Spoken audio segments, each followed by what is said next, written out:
राम राम सारे भैया ने। तो आज अपना 75 बर्थडे का 40वां दिन। बाइक को देखकर हम चल पड़े अड्डे की तरफ। अड्डे पर पहुंचने के बाद हमने किया थोड़ा बस का इंतज़ार।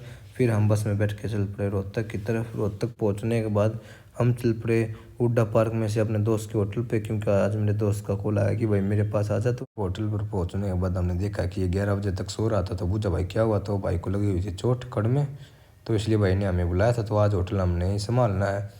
तो हम चल पड़े छत की ओर। छत पर जाने के बाद हमने शुरू कर दिया अपना वर्कआउट।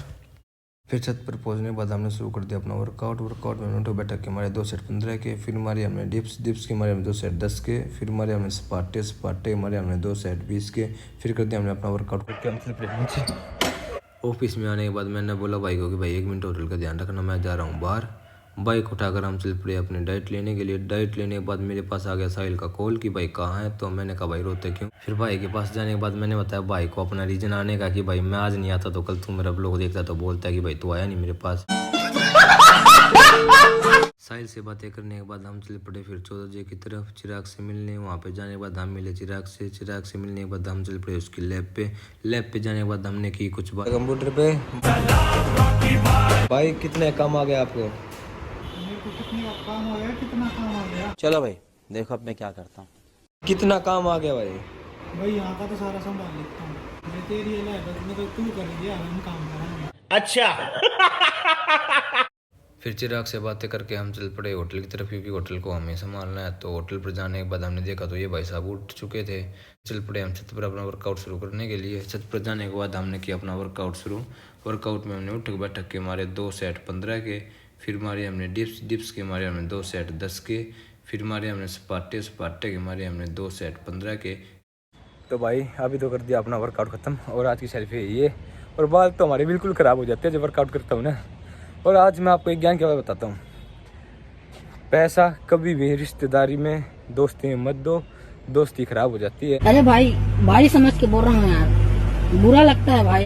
क्योंकि हम तो दे देते हैं भाईचारे के नाते, और अगला वाला भाईचारा नहीं समझता अगला वाला भाई कि भाई दूंगा। तो ऐसा ना करो भाई किसी के साथ भी। बता रहा हूँ, रिश्तेदारी में और दोस्ती में पैसे ना दो, दोस्ती और रिश्तेदारी ख़राब हो जाएगी। मेरे साथ ये बात बीतली है।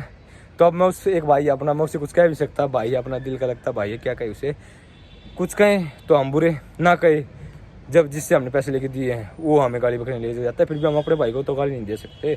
तो इसीलिए कह रहा हूँ, रिश्तेदारी में दोस्ती में पैसे बिल्कुल मत दो। कोई मांग भी रहा है ना और आपके पास हो, जब भी मना कर दो कि भाई नहीं है। जब मांगोगे ना आप तो आपको यही बोलेगा भाई तू कैसी बातें कर रहा है। 2-3 दिन से हमारे साथ बहुत लफड़े हो रहे हैं। परसों कल एक भाई ने हमको धमकी दी थी, भाई तू बस स्टैंड पे जाता है तो अपना ख्याल रखा कर। क्योंकि एक दोस्त हमारा, हम उससे बोलते थे, चलो आपसे क्या छुपाना, लड़की थी एक, लड़की से मैं बोलता था, वो मुझसे बोलती थी इसलिए मैं बोल लेता था। जो उसका बॉयफ्रेंड होगा कुछ भी हो, उसे पता चल गई तो कहने लगा भाई तू इससे क्यों बोलता है। मैंने फिर कही भाई को कि भाई तू अपनी बंदी को बोल दे कि मुझसे ना बोले, मैं ना बोलूँगा। पर वो भाई ने, एक भाई है अपना दोस्त है मेरा, आप जानते भी हो उसको, उसके पास कॉल मिला दिया कि भाई तू उसको समझा ले, नहीं तो वो बस स्टैंड पे भी जाता है, कुछ भी हो सकता है। तो भाई हमें लगता है लड़ाई से इधर। तो हमने भाई को सीधा कह दिया कि भाई अपने बंदे को समझा लो, हमसे नहीं बोलेगा और हम इतने पागल नहीं है कि हम बोलेंगे आगे से।